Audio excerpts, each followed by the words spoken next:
People will always say negative things to us, even if they love us. But this is the good news. God will always say positive things to us so that we can become better, so that we can become more holier. Do not allow people to define you. Only allow God to define you. Kasi pag pinakinggan mo ang sinasabi ng ibang tao, malulungkot ka, mawawalan ka ng gana, mapapasama ka minsan. Pero pag nakinig ka sa sinasabi ng Diyos, mapapabuti ka at dadalhin ka ng Diyos sa higit na kung nasaan ka ngayon sa buhay mo.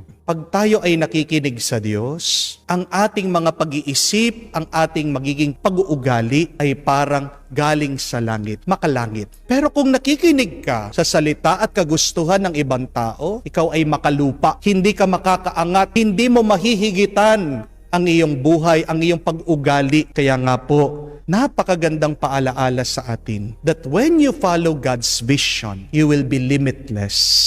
But when you follow people's opinion, you will always be limited. Bakit hindi ka nag-grow? Hindi ka na lumalaki sa iyong buhay? Ito ay marahil baka lagi ka nakikinig sa ibang tao pero nakalimutan mo na makinig sa salita ng Diyos. Dalawa ang ating naririnig sa ating buhay, mga kapatid. Ang salita ng ibang tao at ang salita ng Diyos. Madalas, kung pakikinggan mo ang salita ng ibang tao, masisira ang iyong loob. Pero bumalik tayo sa salita ng Diyos. Yan ang mag-i-inspire. Yan ang magbibigay gana sa atin. Yan ang magpapalakas sa atin. Kaya magandang itanong sa atin ngayon, ano ba ang mga opinyon ng ibang tao na palagi kong pinakikinggan? Kaya naman nalulungkot ako at nadidepress minsan. Tinasabihan ka ba? Mahina ka? Narinig mo na ba na wala kang kwenta? Maaaring sinabihan ka na rin na tamad ka.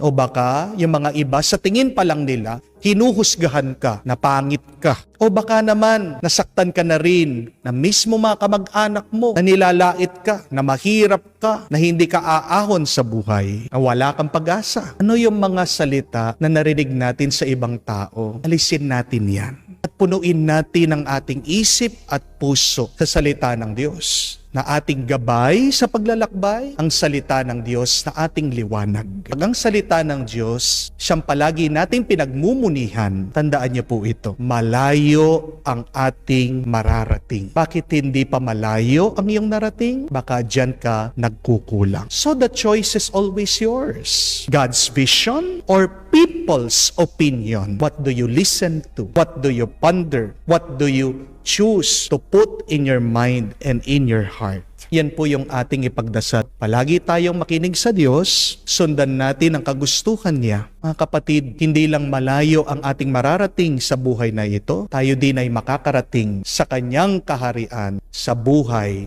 magpa sa walang hanggan.